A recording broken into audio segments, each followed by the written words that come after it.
നമ്മൾ നോക്കാൻ പോകുന്നത് നിങ്ങളുടെ ഹിഡൻ ടാലൻറ്റ് എന്താണെന്നാണ്. അപ്പോൾ ഒരു കാര്യം പറയാം, പേഴ്സണൽ റീഡിങ്ങിനായിട്ട് മെസ്സേജ് അയക്കുന്നവർ എല്ലാവരും മെസ്സേജ് ഞാൻ നോക്കുന്നതാണ്.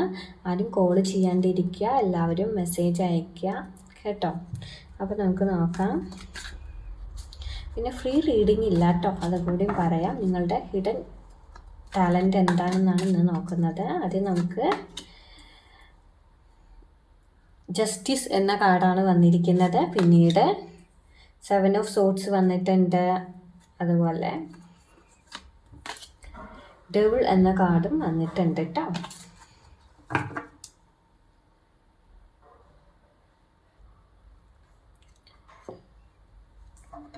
നമുക്ക് ആദ്യം ജസ്റ്റിസ് എന്ന കാർഡാണ് വന്നിരിക്കുന്നത് കേട്ടോ. അപ്പോൾ നിങ്ങൾക്ക് സിറ്റുവേഷനൊക്കെ തിരിച്ചറിയാനും അത് അനലൈസ് ചെയ്യാനുള്ള കഴിവുള്ളതായിട്ടാണ് മനസ്സിലാവുന്നത്. റൈറ്റ് ഏതാണ് റോങ് ഏതാണെന്നൊക്കെ നിങ്ങൾക്ക് ക്ലിയർ ആയിട്ട് മനസ്സിലാക്കാൻ സാധിക്കുന്നുണ്ട്. ഒരു മീഡിയേറ്ററായിട്ടോ അഡ്വൈസറായിട്ടൊക്കെ നിങ്ങൾക്ക് പ്രവർത്തിക്കാൻ കഴിയും. അത്തരത്തിലുള്ള ക്വാളിറ്റി നിങ്ങൾക്കുണ്ടെന്ന് മനസ്സിലാക്കാം കേട്ടോ. പിന്നീട് നമുക്ക് 7 ഓഫ് സോർട്സ് ആണ് വന്നിരിക്കുന്നത്.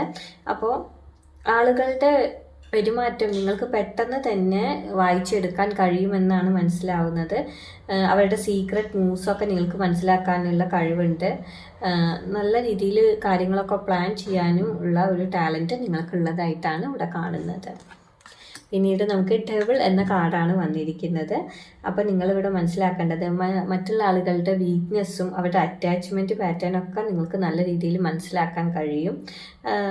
ഒരു മാഗ്നറ്റിക് പേഴ്സണാലിറ്റിയാണ് നിങ്ങൾക്കുള്ളത് എന്നാണ് ഈ ഒരു കാർഡ് ഇവിടെ സൂചിപ്പിക്കുന്നത്. അതുപോലെ തന്നെ നിങ്ങൾ ഇതിൻ്റെ നെഗറ്റീവ് സൈഡാണ് യൂസ് ചെയ്യുന്നതെങ്കിൽ അതൊരു മാനിപ്പുലേഷനായി മാറാനും, അതല്ല പോസിറ്റീവ് സൈഡ് യൂസ് ചെയ്താൽ ഒരു കൗൺസിലിങ്ങോ ഹീലിങ്ങോ അല്ലെങ്കിൽ ഒരു ലീഡർഷിപ്പൊക്കെ നിങ്ങൾക്ക് ഉണ്ടാക്കിയെടുക്കാൻ കഴിയുമെന്നാണ് എനിക്ക് മനസ്സിലാവുന്നത് കേട്ടോ. അപ്പോൾ ഈ ഒരു റീഡിങ് കുറച്ച് പേർക്കെങ്കിലും റെസൊനേറ്റ് ആയെന്ന് വിചാരിക്കുന്ന മറ്റൊരു റീഡിങ്ങുമായിട്ട് കാണാം.